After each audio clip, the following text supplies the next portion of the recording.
अल्हम्दुलिल्लाहि रब्बिल आलमीन वस्सलातु वस्सलामु अला सय्यिदिल मुरसलीन अम्मा बाद फ़ाऊज़ु बिल्लाहि मिनश शैतानिर रजीम बिस्मिल्लाहिर रहमानिर रहीम। मिठी ईद ऐं मिठियूं ॻाल्हियूं। दुआए अतार या अल्लाह पाक जेको मुकम्मल रिसालो मिठी ईद ऐं मिठियूं ॻाल्हियूं पढ़ी या ॿुधी वठे उनखे दीदार मुस्तफ़ा जी हक़ीक़ी ईद नसीब फरमा। मरंदे वक़्तु उनजो ईमान सलामत रहे ऐं उनजी बेहिसाब मग़फ़िरत थिए। आमीन बिजाह नबी अमीन सल्लल्लाहु तआला अलैहि वसल्लम। अचो दुरूद शरीफ जी फजीलत ॿुधूं था। हज़रत जाबिर रज़ी अल्लाह ताला अन्हु जे वालिद गिरामी हज़रत समूरा सुवाई रज़ी अल्लाह ताला अन्हु रिवायत कनि था त असांजे नबी पाक सल्लल्लाहु तआला अलैहि वसल्लम असां नबी पाक सल्लल्लाहु अलैहि वसल्लम जी बारगाह में हाज़िर हुआसीं त हिकु शख़्स हाज़िर थी अर्ज़ु कयो, या रसूल अल्लाह सल्लल्लाहु तआला अलैहि वसल्लम अल्लाह पाक जी बारगाह में सभ खां सुठो अमल कहिड़ो आहे? त महबूब खुदा इरशाद फरमायो, सच ॻाल्हाइण ऐं अमानत अदा करणु। मूं अर्ज़ु कयो, या रसूल अल्लाह अञा वधीक इरशाद फरमायो ज़िक्र जी कसरत ऐं मूं ते दुरूद पाक पढ़ण जो इहो अमल फ़क़्र यानी गुरबत परे कंदो आहे। सल्लू अलल हबीब सल्लल्लाहु तआला अला मुहम्मद सल्लल्लाहु तआला अलैहि वसल्लम। सिलसिले आलिया कादरिया रज़विया अत्तारिया जे अज़ीम बुज़ुर्ग हज़रत सिरी सकती रहमतुल्लाह ताला अलैहि बतौर आइजी फरमाइनि था त मां दिल जी सख़्ती जे मर्ज़ में मुब्तला हुयुसि, पर हज़रत मारूफ़ करखी रहमतुल्लाह ताला अलैहि जी दुआ जी बरकत सां छुटकारो मिली वियो। थियो इहे त मां हिकु बार ईद जी नमाज़ पढ़ण खां पोइ वापसि मोटी रहियो हुउसि त हज़रत मारूफ़ करखी रहमतुल्लाह ताला अलैहि खे ॾिठो। संदसि सां गॾु हिकु ॿार बि हुयो जंहिंजा वार विखिरियल हुया ऐं उहो टुटल दिलि सां रोई रहियो। मूं अर्ज़ु कयो, या सैयदी छा थियो? तव्हां सां गॾु हीउ ॿारु छो रोई रहियो आहे? पाण रहमतुल्लाह ताला अलैहि जवाबु ॾिनो, मूं कुझु ॿारनि खे रांदि खेॾंदे ॾिठो जॾहिं त हीउ ॿारु ग़मगीन हालत में हिकु तरफ़ बीठो ऐं उन्हनि ॿारनि सां रांदि न खेॾी रहियो। मुंहिंजे पुछण ते हुन ॿुधायो त मां यतीम आहियां, मुंहिंजो पीउ वफ़ात करे वियो आहे। उन खां पोइ मुंहिंजो को वाली वारिस न आहे जेको मुंहिंजो सहारो बणिजे ऐं मूं वटि का रक़म न आहे जो अखरोट वठी उन्हनि ॿारनि सां रांदि कयां। जीअं त मां हिन ॿार खे साण वठी आयो आहियां त जीअं हिन जे लाइ खखड़ियूं गॾु कयां जंहिं मां अखरोट वठी ॿियनि ॿारनि सां गॾु रांदि खेॾी। मूं अर्ज़ु कयो, तव्हां इहो ॿारु मूंखे ॾेई छॾियो त जीअं मां उनजी इहा हालत बदिले छॾियां। पाण रहमतुल्लाह ताला अलैहि फरमायो, छा वाक़ई तव्हां ईअं कंदो? मूं चयो, जी हा। फरमायो, चङो भला अवां हिनखे पाण सां गॾु वठी वञो। अल्लाह पाक अव्हांजी दिलि ईमान जी बरकत सां मालामाल करे ऐं पंहिंजे रस्ते जे ज़ाहिरी ऐं बातिनी सुञाणप अता फरमाए। हज़रत श्री सकती रहमतुल्लाह ताला अलैहि फरमाइनि था त मां उन ॿार खे बाज़ारि वठी वियुसि, उनखे सुठा कपिड़ा पाराया ऐं अखरोट ख़रीद करे ॾिना, जंहिंसां उहो सॼो ॾींहुं ॿारनि सां रांदि रूंद कंदो रहियो। ॿारनि हुनखां पुछियो त तोते इहो अहसान कंहिं कयो? हुन जवाबु ॾिनो, हज़रत श्री सकती ऐं मारूफ़ करखी रहमतुल्लाह ताला अलैहि। जॾहिं ॿार रांदि रूंद करण खां पोइ घर हलिया विया त उहो ख़ुशि थी मूं वटि आयो। मूंखां पुछियईं, मूं हुन खां पुछियो, ॿुधायो तुंहिंजो ईद जो ॾींहुं कीअं गुज़रियो? हुन चयो, हे चाचा साईं, तव्हां मूंखे सुठा कपिड़ा वठी पाराया, मूंखे ख़ुशि करे ॿारनि सां गॾु रांदि खेॾण जे लाइ मोकिलियो, मुंहिंजी ग़मगीन ऐं टुटल दिलि खे जोड़ियो। अल्लाह करीम तव्हांखे पंहिंजी बारगाह मां उनजो सुठो बदिलो अता फ़रमाए ऐं तव्हांजे लाइ पंहिंजी बारगाह जो रस्तो खोले। हज़रत सैयदना सरी सकती रहमतुल्लाह ताला अलैहि फरमाइनि था, मूंखे ॿार जे हिन कलाम मां बेहद ख़ुशी थी ऐं उन गुफ़्तगू सां मुंहिंजी ईद जूं ख़ुशियूं वेतर वधी वियूं। अल्लाह रब्बुल इज़्ज़त जी उन्हनि ते रहमत हुजे ऐं उन्हनि जे सदक़े असांजी बेहिसाब मग़फ़िरत थिए। आमीन बिजाह नबी अमीन सल्लल्लाहु तआला अलैहि वसल्लम। प्यारा ऐं मोहतरम इस्लामी भाइरो, हिकु यतीम सां हमदर्दी ऐं ख़ैरख़्वाही जे ईमान अफ़रोज़ हिकायत तव्हां ॿुधी। ईद उल फितर जूं ख़ुशियूं अचण वारियूं आहिनि। ख़ूब नेमतुनि जी कसरत आहे। घर में खाइण जे लाइ हिक खां हिकु लज़ीज़ ताम पची रहिया आहिनि। बहितरीनु उम्दा लिबास पाए रखियो आहे। घर में महिमाननि जो अचणु वञणु ऐं ईद जी ख़र्ची ॾियणु वठण जो सिलसिलो जारी आहे। अहिड़े मौक़े ते केतिरो न सुठो थींदो जो पाड़ेसिरनि, ग़रीबनि, यतीमनि जे घरनि में बि ख़ुशी ऐं राहत पहुचाइण जी का सूरत बणायो त जीअं उहा ईद असांजे लाइ सईद यानी सआदतमंदीअ जो सबबु बणिजी वञे। नाबालिग ॿार या ॿारी जंहिंजो पीउ फ़ौत थी वियो हुजे उहो यतीम आहे। ॿार या ॿारी उन वक़्तु ताईं यतीम रहंदा आहिनि जेसिताईं बालिग न थियनि। जीअं बालिग थिया त हाणे यतीम न रहिया। जीअं त हज़रत मुफ्ती अहमद यार ख़ान रहमतुल्लाह ताला अलैहि फरमाईंदा, ॿार बालिग थी ॿार यतीम न आहे रहंदो। इंसान जो उहो ॿारु यतीम आहे जंहिंजो पीउ वफ़ात करे वियो हुजे, जानवर जो उहो ॿारु यतीम आहे जंहिंजी माउ मरी वञे, मोती उहो यतीम आहे जेको सिप में अकेलो हुजे, उनखे दुर्र यतीम चवंदा आहिनि, निहायती क़ीमती हूंदो आहे। अचो अव्हांखे मां यतीम जे मथे ते हथ फेरण जी फज़ीलत ॿुधायां। प्यारे आका सल्लल्लाहु ताला अलैहि वसल्लम जो फ़रमान अज़ीम आहे, जंहिं सिर्फ़ु अल्लाह पाक जी रिज़ा जे लाइ यतीम जे मथे ते हथ फेरियो त जेतिरे वारनि ते उनजो हथु गुज़रियो हर वार जे बदिले उनखे नेकियूं मिलंदियूं।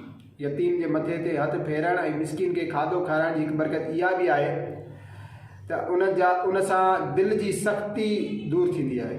जीअं त हज़रत अबू हुरैरा रज़ियल्लाहु ताला अन्हु खां रिवायत आहे त हिकु शख़्स पंहिंजी दिलि जी सख़्तीअ जी शिकायत कई नबी पाक सल्लल्लाहु ताला अलैहि वसल्लम वटि, त नबी पाक सल्लल्लाहु अलैहि वसल्लम इरशाद फरमायो, यतीम जे मथे ते हथु फेरियो ऐं मिस्कीन खे खाधो खारायो। बेचैन दिलि जे चैन रहमत दारैन सल्लल्लाहु ताला अलैहि वसल्लम फरमायो, छोकिरो यतीम हुजे त उनजे मथे ते हथु फेरण में अॻियां जी तरफ़ आणे ऐं ॿार जो पीउ हयात हुजे त हथु फेरण में गर्दन जी तरफ़ आणे। यानी ॿारु यतीम हुजे त मथे खां पेशान जी तरफ़ हथु फेरियो, मथे खां पेशानी जी तरफ़ हथु फेरियो, ऐं जेकर उनजो पीउ हुजे त पेशानी खां कंध जी तरफ़ हथु फेरियो। ज़ईफ़ों बेकसों आफ़त नसीबों को मुबारक हो, यतीमों को ग़ुलामों को गरीबों को मुबारक हो। हज़रत हम्माद बिन सलमा रहमतुल्लाह ताला अलैहि फरमाइनि था त हिकु भेरो सर्दियुनि जी मौसम में मुसलसल मींहुं वसियो, लॻी तो मींहं जे करे माण्हुनि खे परेशानी थियणु लॻी। असांजे पाड़े में हिकु इबादत गुज़ार औरत पंहिंजे यतीम ॿारनि सां गॾु हिकु पुराणे घर में रहंदी हुई। मींहं जे करे उनजे कचे घर जी छित टिमण लॻी ऐं पाणी घर में अचणु लॻो। उन नेक औरत जॾहिं ॾिठो त सर्दी जे करे ॿार ॾकी रहिया आहिनि ऐं मींहं जो पाणी लगातार घर में अची रहियो आहे, जॾहिं त मींहं रुकण जो नालो ई नथो वठे, उन अल्लाह पाक जी बारगाह में दुआ जे लाइ हथु खयां, अर्ज़ु करणु लॻी, ए मुंहिंजा रहीम व करीम परवरदिगार, तूं रहम ऐं नरमी करण वारो आहीं, असांजे हाल ते रहम फरमा ऐं नरमी फरमा। ऐं उहा नेक औरत अञा दुआ मां फारिग बि कान थी हुई त यकदमि मींहुं रुकिजी वियो। मुंहिंजो घर उन नेक औरत जे घर जे बिल्कुलु भरिसां हो ऐं मां उनजी दुआ ॿुधी रहियो हुउसि। जॾहिं मूं ॾिठो त उनजी दुआ सां मींहुं रुकिजी वियो त मूं हिकु थैली में सोन जूं 10 अशरफ़ी विधियूं ऐं उन औरत जे दरवाज़े ते बीही दरवाज़ो खड़कायो। आवाज़ु ॿुधी करे औरत चयो, अल्लाह करे त अचण वारो हम्माद बिन सलमा हुजे। जॾहिं मूं उहो ॿुधो त चयुमि, मां हम्माद बिन सलमा ई आहियां, मां तव्हांजो आवाज़ु ॿुधो त तव्हां दुआ में हीअं अर्ज़ु करे रहियो हुयो, ए नरमी करण वारा परवरदिगार नरमी फरमा। त ॿुधायो अल्लाह पाक तव्हां सां नरमी वारो कहिड़ो मामिलो फरमायो? उन नेक औरत चयो, मुंहिंजी परवरदिगार असां ते अहिड़ी तरह नरमी फरमाई जो मींहुं रुकिजी वियो, ॿारनि खे सर्दी खां बचाए गर्मी पहुचाई ऐं घर में जमा थियण वारे पाणी खे ख़ुश्क करे छॾियो। इहो ॿुधी मूं सोन जूं अशरफ़ियूं उनजे हवाले कयूं ऐं चयो, हीअ कुझु रक़म आहे, उनखे तव्हां पंहिंजी ज़रूरतुनि में इस्तेमालु कयो। अञा असांजे विच में इहा गुफ़्तगू हली रही हुई त ओचितो हिकु ॿारड़ी असां वटि आई जंहिंखे ऊन जा कपिड़ा, पुराणा कपिड़ा पातल हुया, उनजो पुराणो कुर्तो पातल हुयो जेको हिकु जॻह खां फाटल बि हुयो ऐं उन ते छतियूं लॻल हुयूं। असां वटि अची चवणु लॻी, ए हम्माद बिन सलमा, छा तव्हां उहा दुनिया जी दौलत ॾेई असां ई प्यारे प्यारे अल्लाह पाक जे विच में रुकावट पैदा करणु चाहियो था? असांखे अहिड़ी दौलत कान खपे जेका असांखे असांजे प्यारे रब जी बारगाह खां अलॻि करण जो सबबु बणिजे।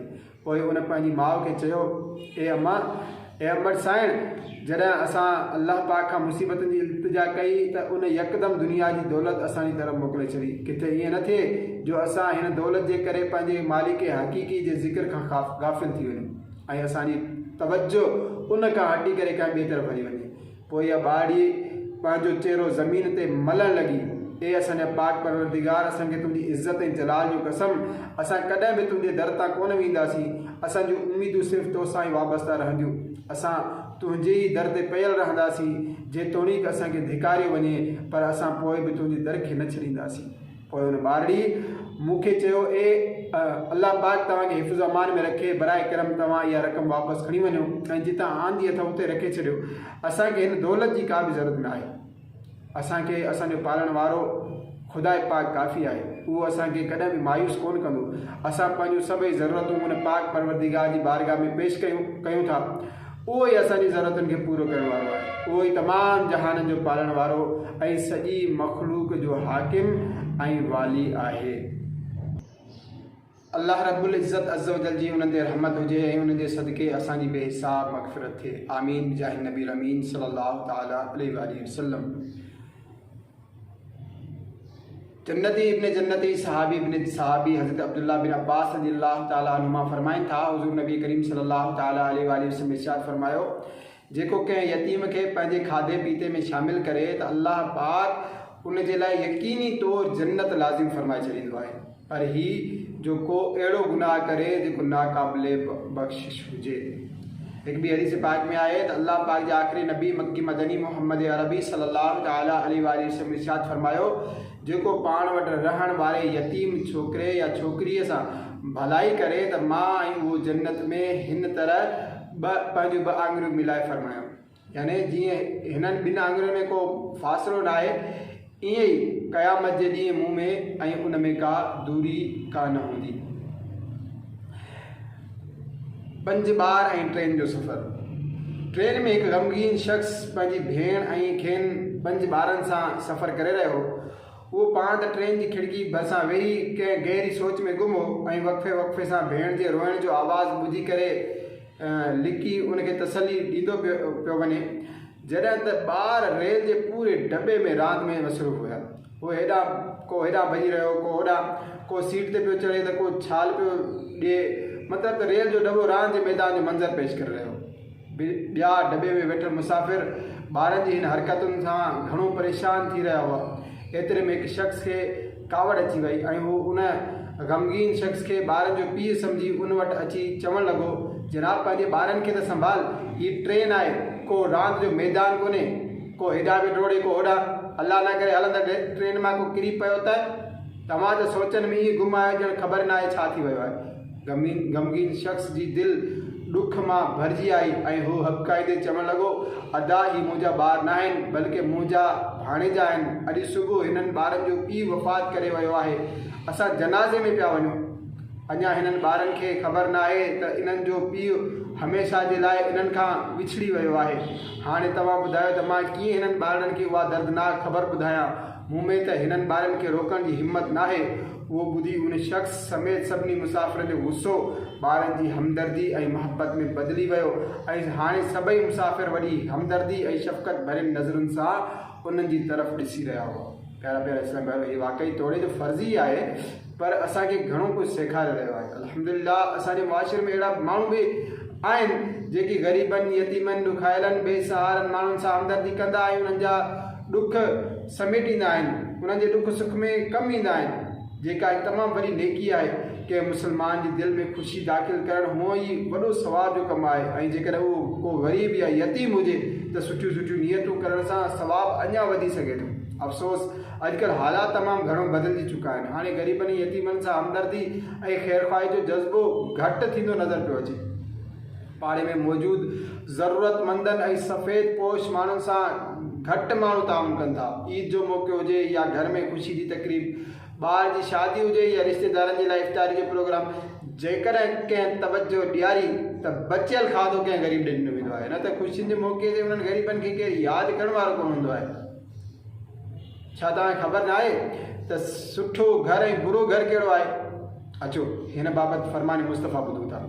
जन्नती साहबी हज़रत अबू हुरैरा रज़ियल्लाहु ताला अन्हु फरमाइनि था, रसूल पाक सल्लल्लाहु ताला अलैहि वसल्लम इरशाद फरमायो, मुसलमाननि में बहितरीन घर उहो घर आहे जंहिंमें यतीम हुजे, उन सां सुठो सलूक कयो वेंदो हुजे, ऐं मुसलमाननि में बदतरीन घर उहो घर आहे जंहिंमें यतीम हुजे ऐं उन सां बुरो सलूक कयो वेंदो हुजे।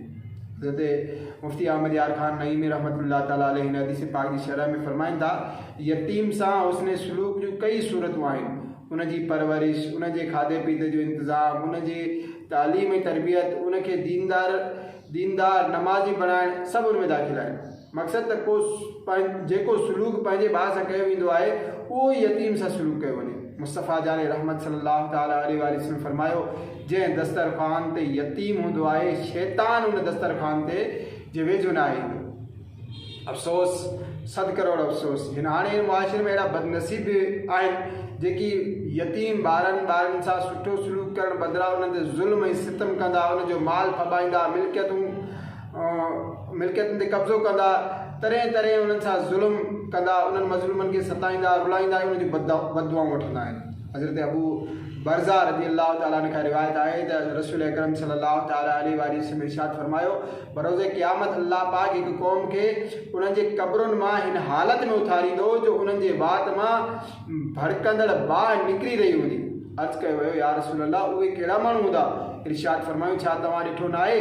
अल्लाह करीम इरशाद फरमाए थो, तर्जुमो कंजुल ईमान, बेशक जेकी यतीमनि जो माल नाहक खाइनि था उहे त पंहिंजे पेट में ख़ालिस बाहि भरीनि था ऐं इजो ॼिभी हणंदड़ बाहि में वेंदा।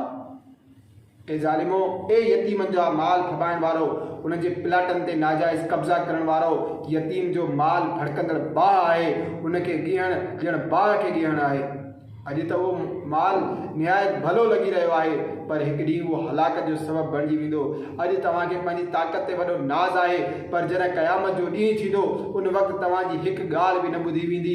अल्लाह पाक जी अता सां ग़ैब जूं ख़बरूं ॾियण वारे प्यारे आका सल्लल्लाहु ताला अलैहि वसल्लम फरमायो, जॾहिं यतीम खे ॾुखायो वेंदो आहे त उनजे रोइण सबबु अर्श अज़ीम ॾकणु लॻंदो आहे ऐं अल्लाह पाक फरमाईंदो आहे, ए मलाइको, मुंहिंजे बाने खे कंहिं वारियो जंहिंजे पीउ खे सुपुर्दे खाक कयो वियो आहे। ज़ालिमो, बाद मरने के पछताओगे, याद रखो जहन्नम में तुम जाओगे। हुज़ूर नबी पाक सल्लल्लाहु ताला अलैहि वसल्लम इरशाद फरमायो, बिलाशक हीउ माल वणंदड़ ऐं मिठो आहे ऐं उन मुसलमान जो चङो साथी आहे जेको उन मां मिसकीन, यतीम ऐं मुसाफ़िर खे ॾींदो करे, ऐं जेको नाहक माल फबाईंदो उहो उन जानवर वांगुरु आहे जेको खाईंदो त घणो आहे पर सेर नाहे थींदो, ऐं उहो माल क़यामत जे ॾींहुं उन जे ख़िलाफ़ गवाही ॾींदो।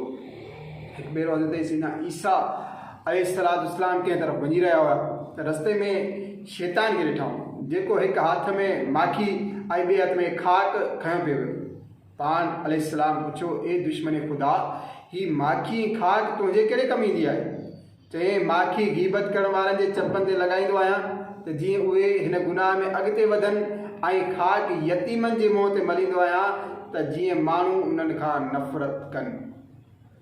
मदीने जे ताजदार सल्लल्लाहु ताला अलैहि वसल्लम जो फरमान इबरत निशान आहे, मूं मेराज जी राति अहिड़ी क़ौम ॾिठी जिन जा चप उठनि जे चपनि जी हुआ ऐं उन्हनि ते अहिड़ा माण्हू मुक़ररु हुआ जेकी उन्हनि जे चपनि खे पकड़ींदा हुआ ऐं पोइ उन्हनि जे वातनि में बाहि जा पथर विझंदा हुआ जेकी उन्हनि जे पुठियां निकिरी वेंदा हुआ। मूं पुछियो, जिब्राइल अलैहिस्सलाम, ही कहिड़ा माण्हू आहिनि? त उन्हनि चयो, ही उहे माण्हू आहिनि जेकी यतीमनि जो माल ज़ुल्म सां खाईंदा हुआ। कर ले तौबा, रब की रहमत है बड़ी, कब्र में वरना सज़ा होगी कड़ी। वारिसनि जे माल में एहतियात जो बहितरीन हिकिड़ो मिसाल तव्हांजे साम्हूं पेश कयां थो। ॿुधो, हिकु बुज़ुर्ग कंहिं सकरात में मुब्तला शख़्स वटि मौजूदु हो। राति जो जंहिं पैर में उहो फ़ौत थियो त उन्हनि फरमायो, चराग विसाए छॾियो, ॾीओ विसाए छॾियो, छो त हाणे उनजे तेल में वारिसनि जो हक़ शामिल थी वियो आहे। प्यारे प्यारे इस्लाम भाइरो, घर में जेकॾहिं यतीम ॿार हुजनि न त उन्हनि जे माल जे मामले में बेहद एहतियात सां कमु वठणु घुरिजे। ऐं हा, यतीम जी इजाज़त सां बि उनजो माल ज़ाती इस्तेमाल में नथा आणे सघूं। हिकु ई घर में रहण वारनि कुझु ॿाहिरनि मां जेकॾहिं को मरी वञे त जॉइंट फैमिली में यतीम ॿारनि जे माल जो ख़्यालु रखणु निहायत ई मुश्किल थी वेंदो आहे, पर इहा एहतियात करणी पवंदी। ऐं जेकॾहिं अल्लाह न करे ग़लति तरीक़े सां यतीमनि जे माल खे इस्तेमालु कयो त सुभाणे क़यामत जे ॾींहुं दर्दनाक अज़ाब थी सघे थो। जीअं ज़िक्र कयल हदीस रिवायतनि में तव्हां ॿुधो, क़ुरान करीम में हिकु मक़ाम ते अल्लाह पाक इरशाद फरमाए थो, तर्जुमो कंजुल ईमान, ऐं यतीम जे माल जे वेझो न वञो मगर उन वाट सां जेका वधीक चङी आहे, हेसि ताईं जो उहो पंहिंजी जवानी खे पहुचे ऐं वाइदो पूरो करियो, बेशक वाइदे बाबति पुछा थियणी आहे। हिकु आयत में हिकु कबीरा गुनाह खां मना कयो वियो आहे ऐं हिकु अहम शइ जो हुकुम ॾिनो वियो आहे। कबीरा गुनाह त यतीम जे माल में ख़यानत करणु आहे ऐं अहम शइ वाइदो पूरो करणु आहे। यतीम जो सॼो या कुझु माल खसणु, उन में ख़यानत करणु, उन जे ॾियण में हरू भरू हीला बहाना करणु, हीउ सभु हराम आहे। जीअं त फरमायो त यतीम जे माल जे वेझो न वञो पर सिर्फ़ु सुठे तरीक़े सां, ऐं उहो ई त उनजी हिफ़ाज़त कयो ऐं उनखे वधायो। हिन मां मालूम थियो त यतीम जो सरपरस्त यतीम जे माल मां वापारु करे सघे थो जंहिंसां उनजो माल वधे, जो हीउ सुठे तरीक़े में दाख़िल आहे ऐं ईअं उनजा पैसा ब्याज जे बग़ैर बैंक वग़ैरह में उनजे नाले ते रखणु जाइज़ आहे, जो ही हिफ़ाज़त जो क़िस्म आहे। ॿियो हुकुम हिते इरशाद फरमायो त यतीमनि जो माल उन्हनि जे हवाले करे छॾियो जॾहिं उहो यतीम पंहिंजी पूरी उमिरि ते पहुची वञे ऐं उहा पूरी उमिरि 18 सालनि जी आहे। अबुल क़ासिम उबैदुल्लाह बिन सुलेमान चवनि था मां मूसा बिन बुगा जो किताब जो जेको कातिब यानी किताबत कंदड़ हुयुसि, मां उनजो कातिब हुयुसि यानी उनजी किताब लिखंदड़ हुयुसि।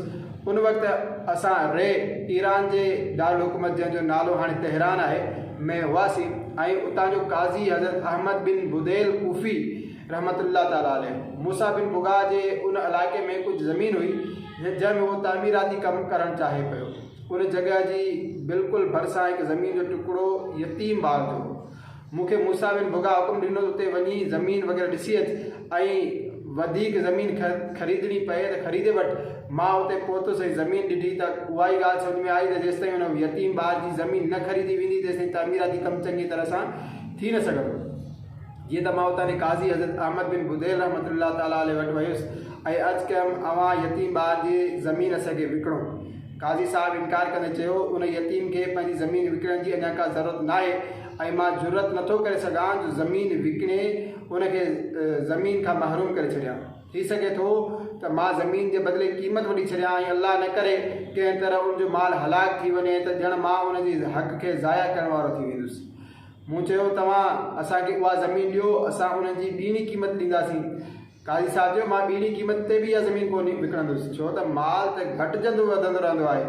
घणी माल जी लालच मूंखे ज़मीन विकिणण जी तरह माइल नथी करे सघे। मतिलबु त मूं काज़ी साहिब खे हर तरह सां राज़ी करण जी कोशिशि कई पर उन कोन मञियो ऐं उनजे साम्हूं मुंहिंजी हिकु बि न हली। उनजी ॻाल्हियुनि मूंखे परेशान करे छॾियो। मूं तंग थी करे चयुसि काज़ी साहिबु तव्हां अहिड़ो क़दम न खणो जंहिंसां अव्हांखे परेशान थियणो पए। छा तव्हांखे ख़बर न आहे त हीउ मूसा बिन बुगा जो मामिलो आहे? थोरो सोचे सम्झी क़दम खणो। अहिड़नि माण्हुनि खां साम्हूं थियणु सुठी ॻाल्हि न आहे। काज़ी साहिबु चयो अल्लाह पाक तव्हांखे इज़त अता फ़रमाए। तूं मुंहिंजे मामले में परेशान न थी। बेशक मुंहिंजो परवरदिगार इज़त वारो ऐं वॾी बुलंदी वारो आहे। काज़ी साहिब जी ॻाल्हियूं ॿुधी मां वापसि मोटी आयुसि ऐं अल्लाह पाक खां हया कंदे ॿीहर काज़ी साहिब वटि कोन वियुसि। जॾहिं मां मूसा बिन बुगा वटि वियुसि त उन मूंखां पुछियो तव्हांखे जंहिं कम जे लाइ मोकिलियो उनजो छा थियो? मूं काज़ी साहिब खां मुलाक़ात जो समूरो वाक़ियो हुनखे ॿुधायो ऐं जॾहिं हुनखे काज़ी साहिब जो इहो जुमिलो ॿुधायो त बेशक मुंहिंजो परवरदिगार वॾी बुलंदी अज़मत वारो आहे त ॿुधंदे ई मूसा बिन बुगा रोअण लॻो ऐं हर उन जुमिले खे दोहिराईंदो रहियो। पोइ मूंखे चयाईं हाणे तूं उन ज़मीन खे छॾे ॾे ऐं काज़ी साहिब खे तंग न कर। वञो उन नेक मर्द यानी काज़ी साहिब जी हालत मालूम कयो। जेकर उनखे कंहिं शइ जी ज़रूरत हुजे त मां उनजी उहा ज़रूरत पूरी कयां। अहिड़ा नेक माण्हू दुनिया में निहायत घटि हूंदा आहिनि। मां मूसा बिन बुगा खां मोकिलाए हज़रत अहमद बिन बुदैल कूफ़ी वटि आयुसि ऐं अर्ज़ु कयो काज़ी साहिब मुबारक हुजे अमीर मूसा बिन बुगा ज़मीन वारे मामले में तव्हांखे माफ़ु करे छॾियो आहे ऐं उहो उन करे थियो जो मूं उहे तमामु ॻाल्हियूं जेकी असांजे विच में थियूं हुयूं तफ़सील सां मूसा बिन बुगा खे ॿुधाए छॾियूं। हाणे अमीर मूसा बिन बुगा उहो हुकुम ॾिनो आहे त जेकॾहिं तव्हांखे कंहिं शइ जी ज़रूरत हुजे असांखे ॿुधायो असां पूरी कंदासीं। काज़ी साहिब हुनखे दुआऊं ॾिनियूं ऐं फरमायो इहो सभु हिन जो बदिलो आहे त मूं हिकु यतीम जे माल जी हिफ़ाज़त कई। मां हुन जे बदिले दुनियावी माल ऐं दौलत जो तलबगार न थियुसि। अल्लाह रब्बुल इज़्ज़त अज़्ज़ वजल जी उन्हनि ते रहमत हुजे ऐं उन्हनि जे सदक़े असांजी मग़फ़िरत थिए। आमीन जाए नबी अमीन सल्लल्लाहु तआला अलैहि वसल्लम। अमीर अहले सुन्नत जी एहतियात। दौरे हाज़िर में इस्लामी दुनिया जी अज़ीम मुबल्लिग ऐं इल्मी ऐं रूहानी पेशवा अमीर अहले सुन्नत मौलाना मोहम्मद इलियास अत्तार क़ादिरी रज़वी दामत बरकातुहुल आलिया यतीमनि जे माल में एहतियात जे बारे में हिकु वाक़ियो बयानु कंदे फ़रमाइनि था जिन ॾींहंनि में मुंहिंजे वॾे भाउ मरहूम अब्दुल गनी जो इंतिकाल थियो उन्हनि ॾींहंनि में असां ॿई भाउर मिली करे ॿुहारनि जो कारोबार कंदा हुआसीं ऐं शायदि मां शहीद मस्जिद या नूर मस्जिद में इमामत बि करे रहियो हुउसि। भाउ जे इंतिकाल खां पोइ ज़िमेदारी मुंहिंजे मथां आई ऐं मीरास विराइण जो बि मसइलो थियो छो त मुंहिंजे वालिद मरहूम जी छॾियल मिल्कियत तक़सीम कोन थी हुई ऐं उनजे छॾियल माल ई मां कारोबार थींदो रहियो। पर हाणे मां सख़्तु आज़माइश में अची वियुसि छो त हाणे हर शइ में भाउ जे 5 यतीम ॿारनि ऐं उन्हनि यतीमनि जी अमर जो हक़ शामिलु थी वियो। उन्हनि ॾियारनि में मुंहिंजो मुफ़्ती वकालुद्दीन जी ख़िदमत में अचणु वञणु थींदो हो। जीअं त मूं उनजी बारगाह में हाज़िर थी सॼी सूरत हाल पेश कई त छा करिणो आहे कीअं करिणो आहे उनजे मुतालिक़ फतवा वरिती। पोइ हिकु नंढे खां नंढे शइ मसलन कागज़ कलम ऐं सुई ताईं जो हिसाब कयो। जेको निहायत मुश्किल कमु हुयो, पर जेतिरो थी सघियो मूं कोशिशि कई ऐं अल्हम्दुलिल्लाह अज़्ज़ व जल शरीयत मुताबिक़ मीरास तक़सीम कई, बल्कि पंहिंजे तरफ़ां कुझु वधीक पेश कयो त जीअं मुंहिंजे तरफ़ां उन्हनि जो को हक़ न रहिजी वञे। पर पोइ बि ख़ौफ़ थींदो हो त किथे यतीमनि जे माल में मूंखां किथे हक़ तलफ़ी थी न थी वई हुजे। अल्हम्दुलिल्लाह हाणे मुंहिंजा भाइटिया बालिग़ थी चुका आहिनि। मूं उन्हनि खां ऐं उन्हनि जे ज़रिए संदन अमल सां एहतियात तौरु मुआफ़ी हासिल करे वरिती आहे। अमीर अहले सुन्नत जी इहा वॾी एहतियात आहे, वॾो ख़्यालु कंदा आहिनि अमीर अहले सुन्नत दामत बरकातुहुम आलिया। हे ग़रीबनि ऐं यतीमनि जो दर्द रखण वारा इस्लामी भाइरो, अचो इहो अहद करियूं त असां यतीमनि जे हक़नि जी हिफ़ाज़त कंदासीं, बेसहारनि ऐं ग़रीब माण्हुनि खे ख़ुशियूं फ़राहम करण जो ज़रियो बणिजंदासीं। पंहिंजे इर्द गिर्द नज़र डोड़ायो, पंहिंजे रिश्तेदारनि, पाड़ेसिरनि, महले वारनि ऐं इर्द गिर्द वारनि में जेकर कोई यतीम ॿार या ॿारी या अहिड़ी बेवा ख़ातून हुजे जंहिंजो गुज़ारो मुश्किल सां थींदो हुजे त ख़ासि तौरु हिन मिठी ईद जी ख़ुशी जे मौक़े ते ऐं आम हालतुनि में बि उन्हनि जी किफ़ालत जी कोशिशि कयो।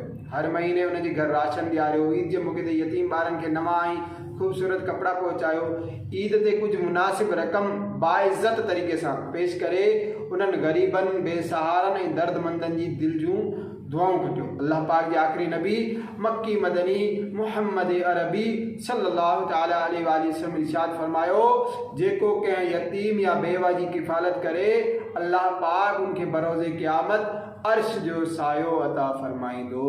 अल्लाह पाक असां सभिनी खे पंहिंजी राह में ख़र्च करणु, ग़रीबनि यतीमनि सां सुठो सलूक करणु ऐं उन्हनि में ख़ुशियूं वेराइण जी तौफ़ीक़ अता फरमाए। आमीन बिजाहि नबील अमीन सल्लल्लाहु तआला अलैहि वसल्लम। सल्लु अलल हबीब सल्लल्लाहु तआला अला मुहम्मद। मोहतरम ऐं प्यारा इस्लामी भाइरो, जेकर अव्हांखे वीडियो पसंदि आई हुजे त ज़रूरु लाइक कंदा ऐं जेकर तव्हां चैनल सब्सक्राइब न आहे कयो त सब्सक्राइब करे बेल आइकन खे ज़रूरु क्लिक करे छॾींदा त जीअं ईंदड़ हर हफ़्ते वारो रिसालो अव्हां ताईं जल्द अज़ जल्द पहुची सघे। उमेद आहे त अव्हांखे इंशाअल्लाह असांजो हीअ वीडियोज़ पसंदि ईंदियूं हूंदियूं ऐं असांजी हिकिड़ी कोशिशि आहे त असां हर हफ़्ते जेको रिसालो अमीर अहले सुन्नत जी तरफ़ां अचे थो उहो जेका सिंधी में बि अची थो वञे त असां अव्हां वटि इंशाअल्लाह उहो सिंधी ट्रांसलेशन करे इंशाअल्लाह तव्हां वटि वीडियो जी सूरत में पहुचाईंदासीं। त ज़रूरु बेल आइकन खे क्लिक करे छॾियो ऐं हिनखे शेयर बि कयो त इंशाअल्लाह अज़्ज़ व जल अव्हांखे बि बरकतूं मिलंदियूं ऐं इंशाअल्लाह अमीर अहले सुन्नत जी दुआउनि मां असांखे बि हिसो मिलंदो। मिलूं था नेक्स्ट वीडियो में। अस्सलामु अलैकुम वरहमतुल्लाहि वबरकातुहू।